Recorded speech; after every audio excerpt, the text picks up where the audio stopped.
حق T V کے معزز سامعین، السلام علیکم۔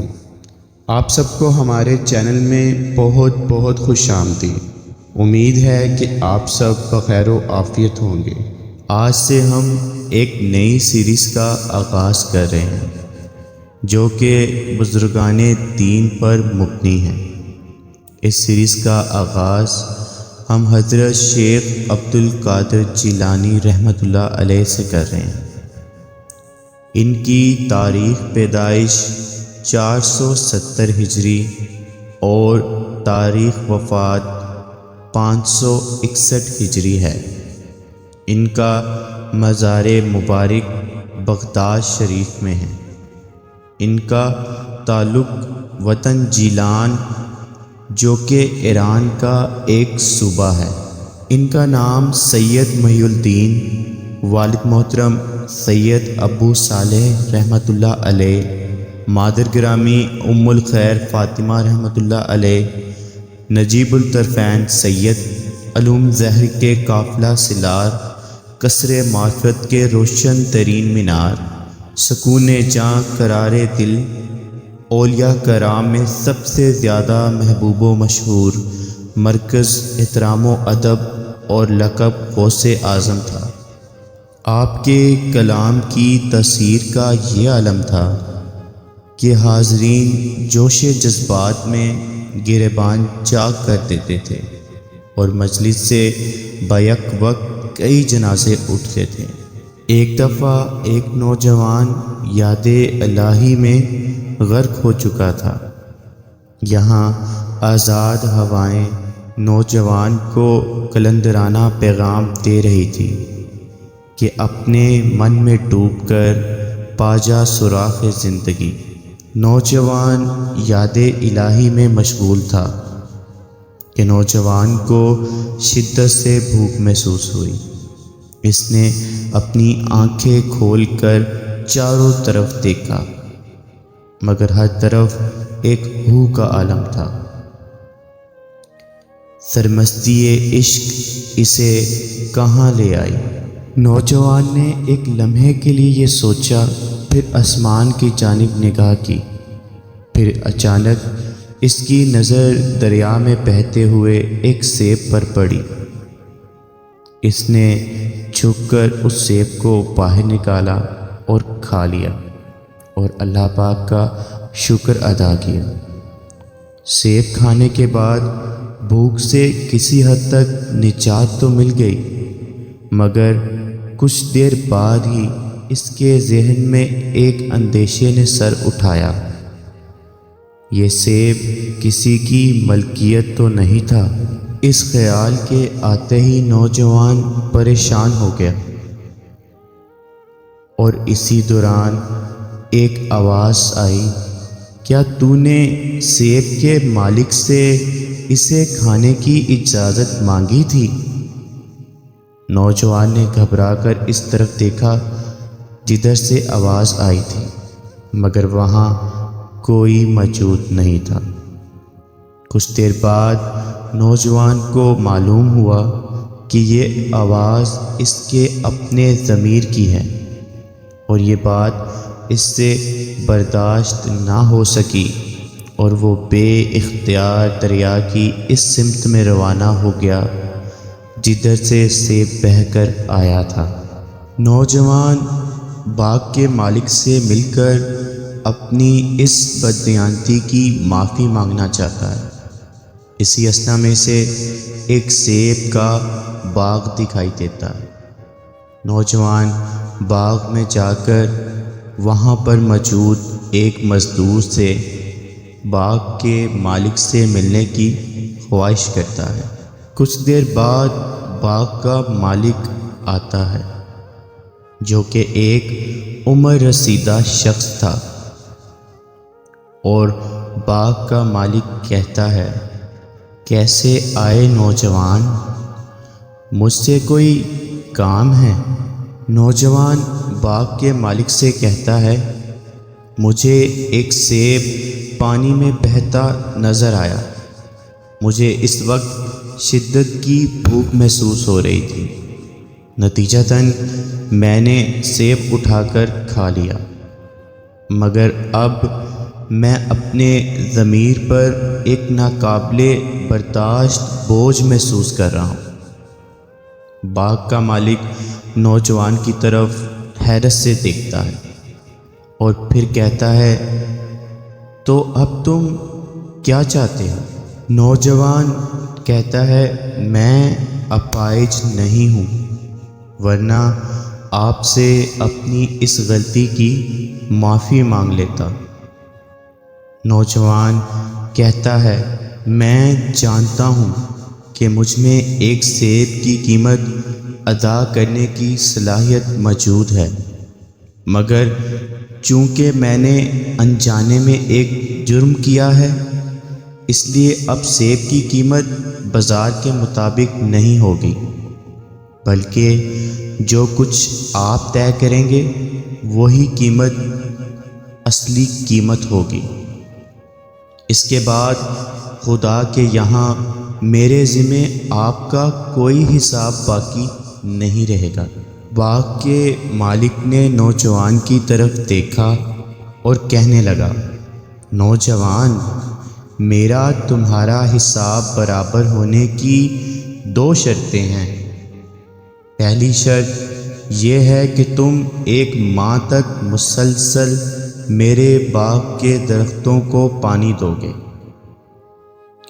اور جب تم میری مرضی کے مطابق اس کام کو تکمیل تک پہنچا دو گے تو پھر میں اپنی دوسری شرط بیان کروں گا، اور اگر ان میں سے ایک بھی شرط پوری نہ ہوئی تو میدان حشر تک تم میرے قرض دار رہو گے۔ نوجوان نے کہا، مجھے آپ کی شرطیں منظور ہیں۔ باغ کے مالک نے ایک بار پھر حیرت بھری نظروں سے نوجوان کی طرف دیکھا اور کہا، تم نے مجھ سے یہ نہیں پوچھا کہ 1 ماہ کی شدید محنت و مشقت ایک سیب کی قیمت کے برابر کس طرح ہو سکتی ہے؟ نوجوان نے جواب دیا، میں نے ایک لمحے کے لیے سوچا تھا، بہرحال آپ کو راضی کرنا ہے۔ اگر آپ راضی نہیں ہوں گے تو میرے جرم کا یہ داغ کس طرح مٹے گا؟ باغ کا مالک کچھ دیر کے لیے خاموش ہو گیا اور پھر بولا، اب تم اپنا کام شروع کر دو، 1 ماہ بعد ملاقات ہوگی۔ یہ کہہ کر باغ کا مالک وہاں سے چلا گیا۔ نوجوان 1 ماہ تک شدید محنت اور دل لگا کر کام کرتا رہا اور پہلی شرط کو پورا کیا، اور پھر نوجوان باغ کے مالک سے کہنے لگا، اب آپ مجھے اپنی دوسری شرط بتائیں۔ نوجوان کے لہجے میں بیزاری نہیں تھی، الٹا بے قراری تھی کہ وہ جلد از جلد باغ کے مالک کا قرض ادا کرتے اور اس کے ضمیر پر جو ناقابل برداشت بوجھ محسوس ہو رہا ہے اسے دور کرتے۔ بوڑھے شخص نے اپنی دوسری شرط بتائی اور نوجوان سے کہا، دوسری شرط یہ ہے کہ تمہیں میری بیٹی سے شادی کرنی ہوگی۔ باغ کے مالک نے انتہائی سرد لہجے میں نوجوان کی طرف دیکھتے ہوئے کہا۔ نوجوان بوڑھے شخص کی دوسری شرط سن کر حیران رہ گیا اور کہنے لگا، آپ مجھے جانتے تک نہیں کہ میں کون ہوں، کہاں سے آیا ہوں، کس کردار کا مالک ہوں، میرا ذریعہ معاش کیا ہے؟ ان تمام باتوں کو جانے بغیر آپ نے اس قدر اہم فیصلہ کس طرح کر لیا؟ ایک بار پھر نوجوان کی اس سوچ نے باغ کے مالک کو متاثر کیا، مگر وہ اپنی شرط پر قائم رہا۔ کچھ دیر بعد نوجوان نے کہا، میں آپ کی صاحبزادی سے شادی کرنے کے لیے تیار ہوں۔ باغ کے مالک نے نوجوان سے کہا، مگر شادی سے پہلے میں تمہیں اپنی بیٹی کے عیب بھی بتا دینا چاہتا ہوں۔ میری بیٹی پیدائشی بدصورت ہے، اپاہج ہے اور اندھی بھی۔ یہ کہہ کر بوڑھا شخص نوجوان کے چہرے پر اپنی دوسری شرط کا رد عمل تلاش کرنے لگا۔